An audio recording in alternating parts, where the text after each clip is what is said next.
Hey, Danny, what do we have right here? Mango lassi. And then...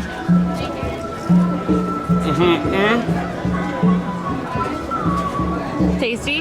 It is. It's got a little bit more of a Spice flavor. of a spice-like flavor. I can't, but it's hard to describe though. It's also a little bit thicker, if I didn't know what to say. It's almost like an eggnog consistency. Yeah. Almost, yeah. Yesterday's was a little more icy in my opinion. This Yeah, one's a little more like creamy. Is this more like the lassi This you're is thinking more of? like Yeah. it, but not quite even. We usually don't even have as much of like the spice flavor in it. And that's from this India pavilion But I here. like it. Yeah, it's good. Very good. Yeah. Don't like it? It's okay. Not your. It wasn't as bad as I expressed. Over exaggerated, so A dramatic. little exaggeration. Mangoes are good too. Yeah.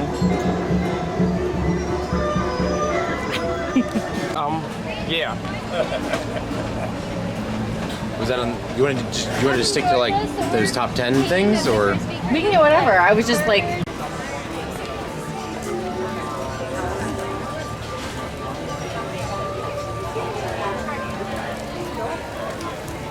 With Alps, with your bread and cheese.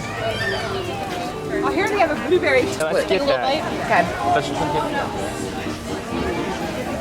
So good. what is this, Danny? I don't know how to pronounce it. It's basically a. It's basically like a ham mac and cheese, I guess you could say. And of cheese. pasta. Lots of Oh my cheese gosh, and look at all that pasta. cheese. Yeah, let's see. Moment of truth.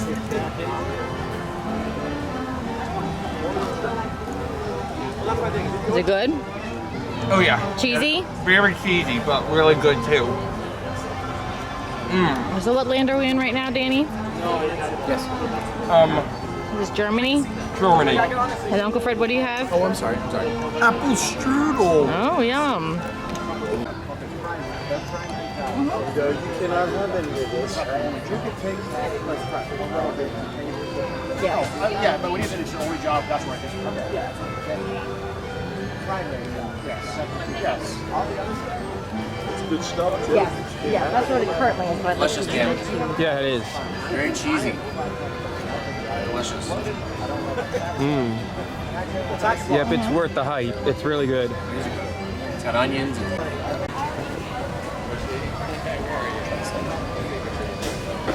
It's okay. It's like a little bit like a cold ceviche. Try mussel. Okay. Just okay. Would you go out of your way for it? Probably not that one. How about you, Brad?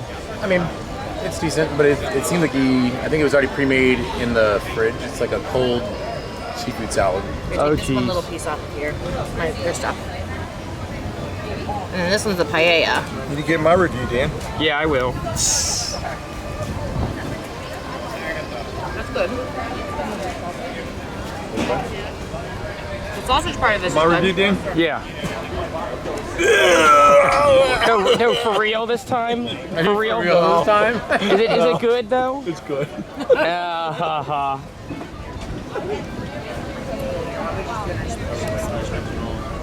All right.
Proclamation,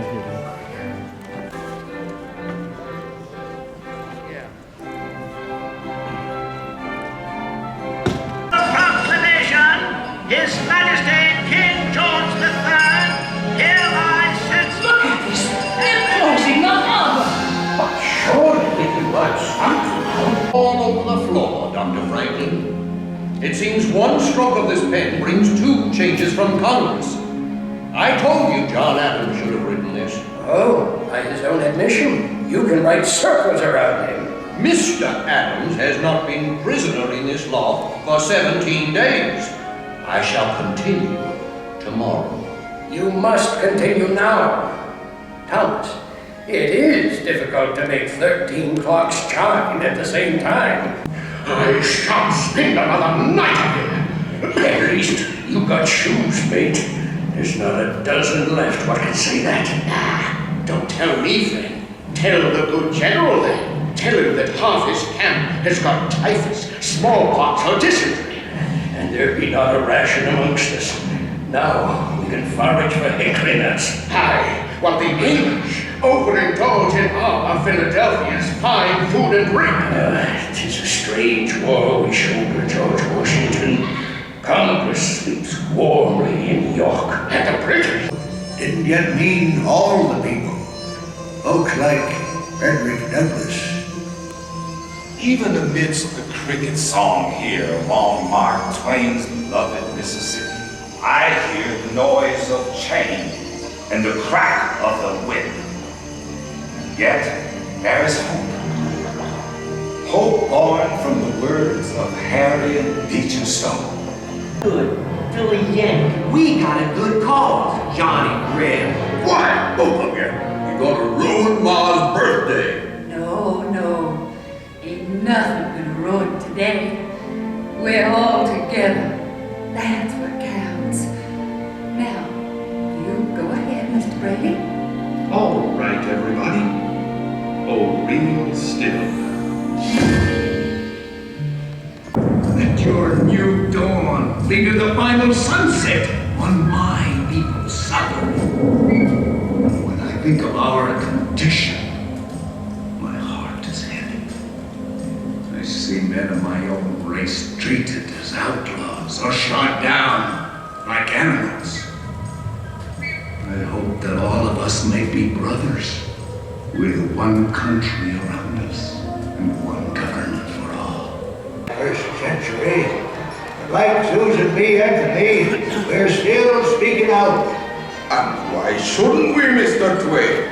As Tom Edison says, discontent is the first necessity of progress. Edison, afraid I don't place the name. Edison's that young phonograph inventor. Why, this great hall is filled with new inventions. There's Otis elevator, Paula's magnificent steam engines. And don't forget me telephone, the true hallmark of progress.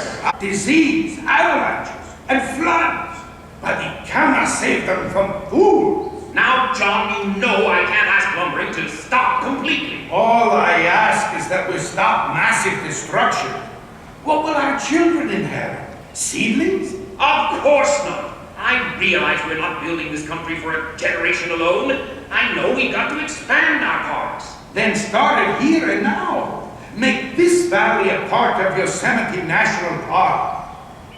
Well, I guess we needed those national parks. I loaned you back to 10 cents. 10 cents? I heard tell there's New York millionaires selling apples too. You mean ex-billionaires, don't you? Say, it looks like the storm is finally letting up.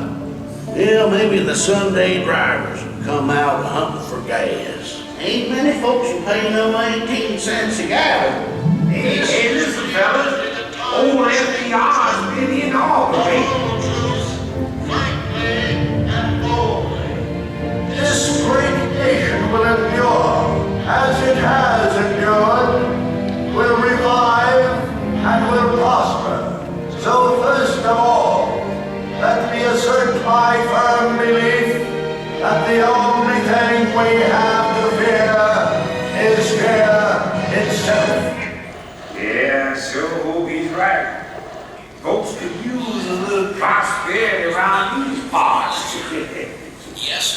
before this depression, we sure had enjoyed special blessings. Hold it. But I think it's Will Rush. That we was a mighty cocky nation. We begun to believe that the height of civilization was an automobile, a radio, and a bathtub. Of course, now we're a whole lot smarter.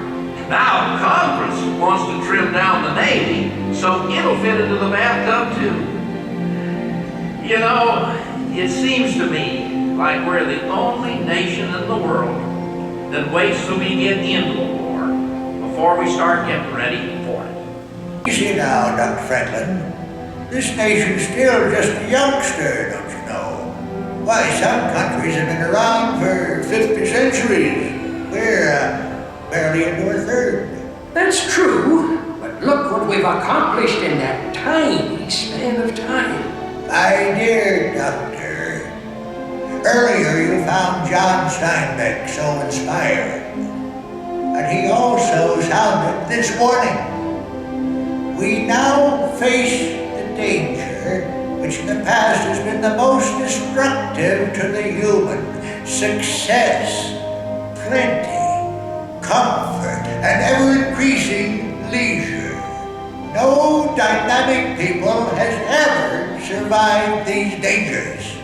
I may have invented these bifocals I'm wearing, but I can assure you they are not rose-colored.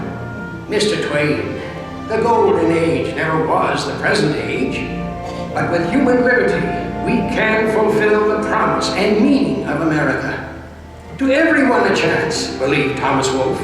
To all people, regardless of their birth, the right to live, to work, to be themselves, and to become whatever their visions can combine to make them. This is the promise of America. Mr. Twain, 'tis easy to see, hard to foresee, but I foresee the American adventure to continue a long, long time.